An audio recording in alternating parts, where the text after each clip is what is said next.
You are standing in a room made of volcanic stone. The walls are thick and plastered smooth. There are frescoes on them, blue monkeys, red lilies, swallows cutting through a sky that exists only in paint. In the early light, before the lamps are lit, the colors are dark and muted, but they are there. This is not a poor place. You live inside something that someone built with care, with skill, with intention. The ceilings are high. The drainage channel outside runs clean. You have grain stored in sealed amphorae.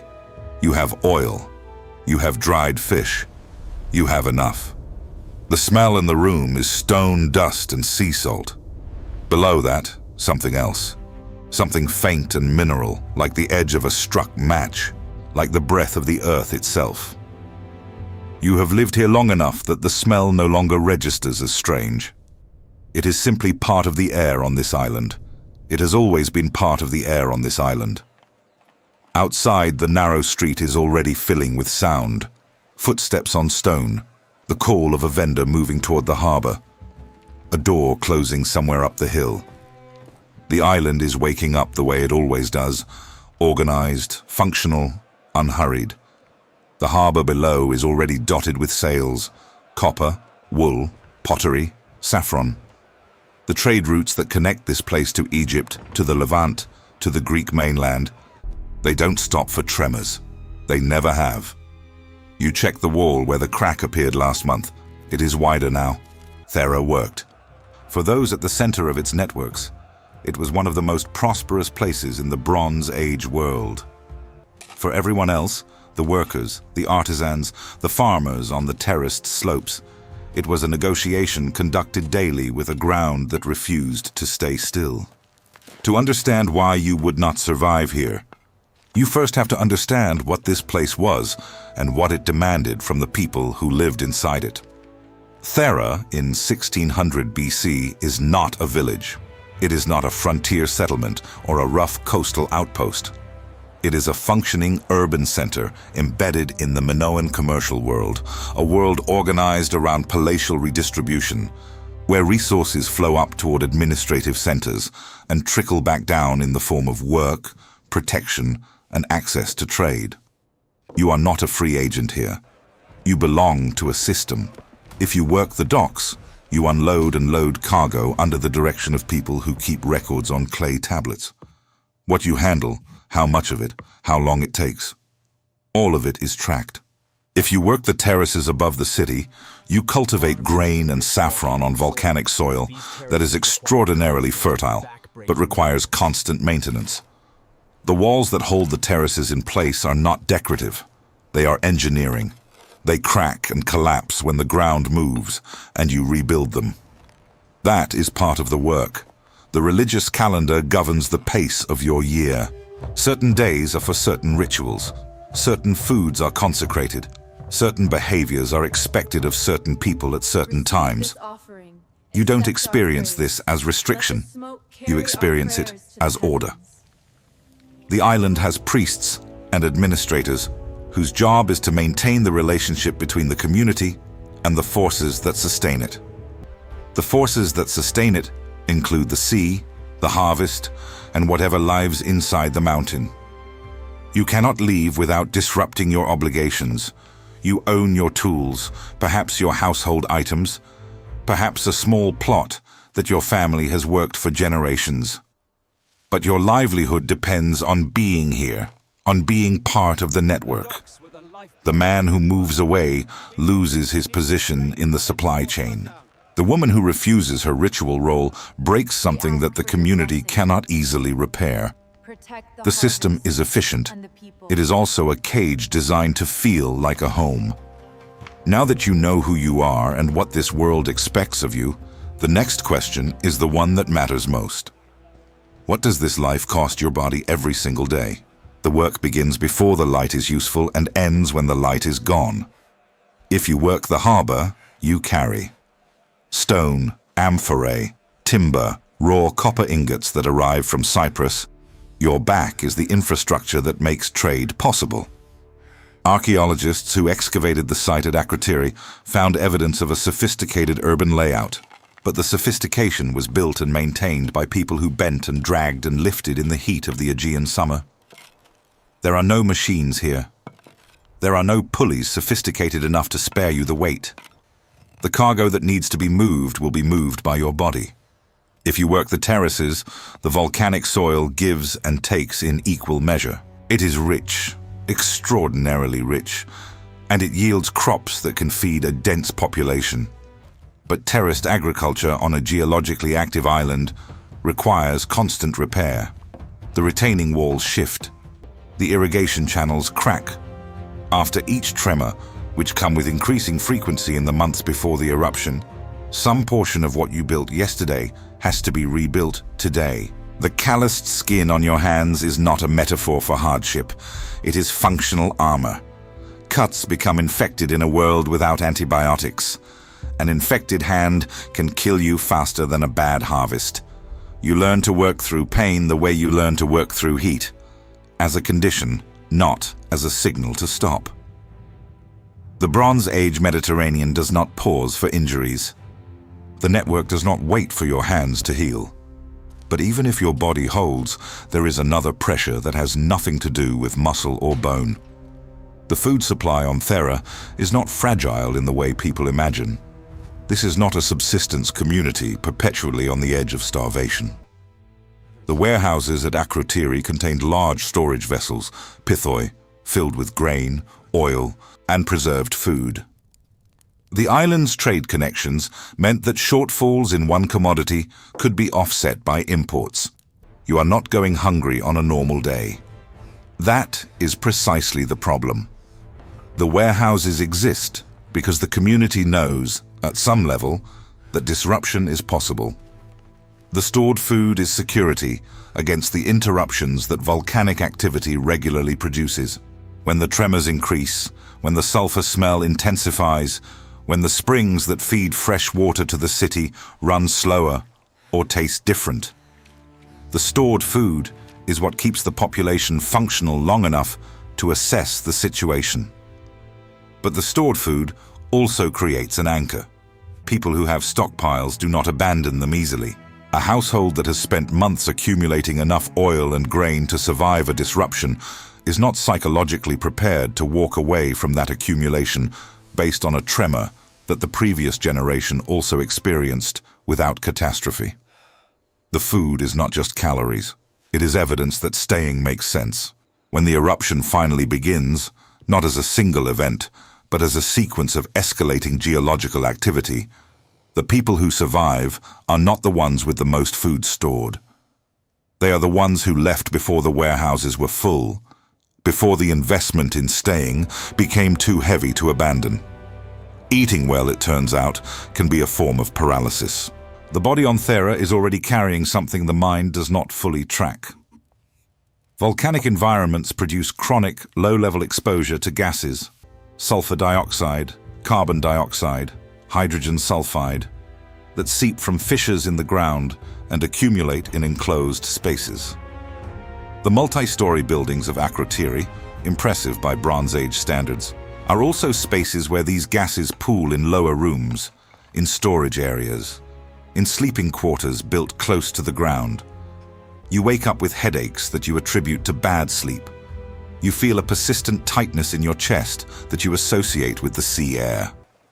The people of Thera have lived on this island for generations. Their bodies have adapted to baseline levels of volcanic exposure, the way bodies adapt to altitude or heat. But adaptation has limits, and those limits move as the volcano becomes more active. In the months before the major eruption, the geological record shows that the volcanic system was venting with increasing intensity. The gas exposure was increasing. People were, in the most literal sense, being slowly poisoned by the ground beneath their feet, and had no framework for understanding what was happening to them. When your body signals distress, you go to the healers. The healers interpret what they see through the medical understanding available to them, which means they are looking for dietary imbalances, spiritual causes, humoral disruptions. They are not looking for geological explanations, because geological explanations do not exist yet as a category of diagnosis. You are sick, and no one knows why. and the island is making you sicker every day. And then there is the thing that no one wanted to say out loud. The tremors had been happening for weeks, possibly months. The kind that crack plaster, that shift door frames, that make the amphorae scrape across stone floors in the middle of the night. People who lived through them knew what they were. They had felt them before. Their parents had felt them. Their grandparents had spoken about them. Tremors were part of life on Thera. You read them, you assessed them, you continued. But at some point, and no one could name exactly when, the tremors changed. They were no longer random interruptions in the rhythm of the island. They were the rhythm. They came in sequences. They grew. And there were people on Thera who understood, in a way they could not fully articulate, and certainly could not officially state, that what was happening underneath the island was no longer the ordinary conversation between human settlements and geologically active ground. What they could not do was say so, because to say so was to challenge the religious framework that explained the tremors as something manageable, as something that ritual could address, that sacrifice could appease, that the administrators of the Minoan system had tools to handle. The priests did not announce evacuation. The palatial system did not issue a warning. The economic network did not have a mechanism for pausing commerce because a merchant or a farmer or a dock worker had a feeling about the mountain. The people who survived Thera, and the fact that no human remains have been found in the ruins of Akrotiri, suggests that many people did escape before the final eruption, did not survive because the system warned them. They survived in spite of the system. They left without permission. They abandoned their amphorae, their frescoes, their obligations, their position in the network. Leaving was not a sanctioned act. It was a rupture. The legal and social structure of the Minoan world was not violent in the way that later empires were violent. There were no legions, no crucifixions, no documented mechanisms of state terror of the kind that Rome would later perfect. But control does not require explicit violence to be total. In a redistributive palatial economy, access to food, to shelter, to trade routes, to religious participation, all of it flows through the administrative center. To remove yourself from that flow is to cut yourself off from everything the system provides. A worker who leaves the harbor without authorization does not face a soldier. He faces the loss of his position. A farmer who abandons her terraced fields does not face arrest. She faces the forfeiture of the family's claim to that land, to the water rights attached to it, to the network of reciprocal obligations that made survival possible in the first place. The coercion is structural. It does not need a face. The administrators who ran Thera's economy were, by all available evidence, competent. The city's drainage was sophisticated, the architecture was engineered, the warehouses were organized, the trade records were maintained. These are not the products of a chaotic system. They are the products of a system that knew what it was doing, which means the system also knew that keeping people in place was essential to its functioning. To leave Thera was to become illegible, to step outside the record-keeping, outside the redistribution, outside the ritual calendar. In the Bronze Age Mediterranean, illegibility was not freedom. It was exposure. The island treats everyone who lives on it as a body subject to the same geological forces. But the geological forces do not act on all bodies equally, because not all bodies are positioned equally within the social structure when the pressure begins to build. Women in the Minoan world occupied a complex position.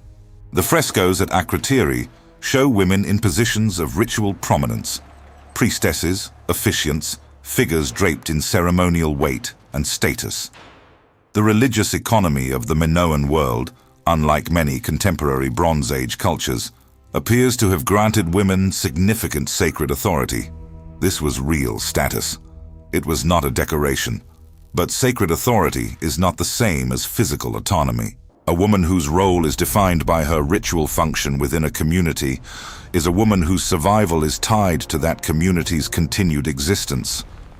When the moment comes to leave, to make the decision to abandon the island before the eruption reaches its final phase, the woman who is embedded in the ritual apparatus of the palatial system is also the woman who has the most to lose by going. Her identity, her status, her relationships are all organized around staying. The women who worked at the margins, who traded at the harbor, who cultivated smaller plots outside the main administrative networks, who were embedded in kinship systems rather than palatial ones, had less to lose. And in this particular case, having less to lose meant having a better chance of surviving. The hierarchy that granted status to some also created invisible chains. When the ground finally gave way, those chains had weight. When the eruption came, it did not announce itself as a catastrophe. It arrived as a sequence of decisions made too late by people who had interpreted each previous escalation as evidence that they had survived before and could survive again. First, the harbor stopped functioning, not because of the eruption itself, because the tremors that preceded it made loading and unloading dangerous. Ships that could leave left. The trade network, which had connected Thera to every significant port in the eastern Mediterranean, simply stopped calling. The island became quiet in a way that was not restful. The incoming goods stopped. The outgoing goods stopped. The information that normally flowed along with the cargo, news from Egypt, from the Levant, from Crete, stopped. Then the freshwater sources became unreliable.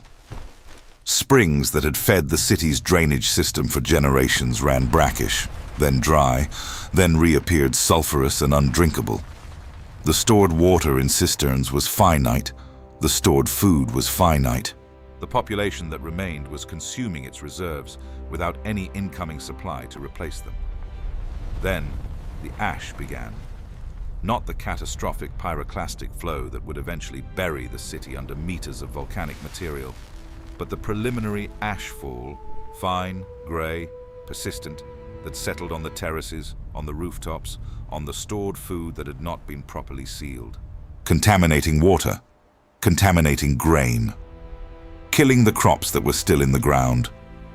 An island that had been agriculturally productive became agriculturally dead while the mountain was still building its final pressure. The system, the redistribution, the trade network, the administrative authority, the religious calendar had no protocol for this. It had survived tremors. It had not survived the systematic dismantling of every input that kept it running. When the last input failed, there was nothing left holding the structure together. And the structure, in this case, was not just the buildings. It was the reason to stay. Some people left. That fact deserves to sit alone for a moment, because the full destruction of Akrotiri, the depth of the ash, the completeness of the burial, the preservation of the architecture, initially suggested to the archaeologists who excavated it that the city had been abandoned quickly and perhaps in chaos. But the absence of human remains, the absence of the gold and silver objects that wealthy households would have owned, the absence of the most portable and most valuable trade goods, these absences tell a different story. People had time. Not much time, but enough.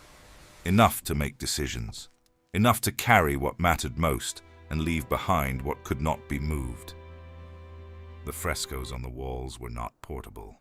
The pithoi filled with oil were not portable. The architectural shell of 3 centuries of urban development was not portable, but the people were portable, and most of them went.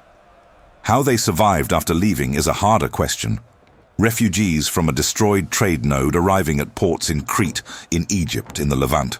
They arrived without the network that had given them status and function. They arrived as people from a place that no longer existed, carrying skills that were suddenly untethered from the system that had defined their value. The adjustment was not triumphant. It was a long, quiet negotiation with loss. The hope they carried was not abstract. It was not philosophical.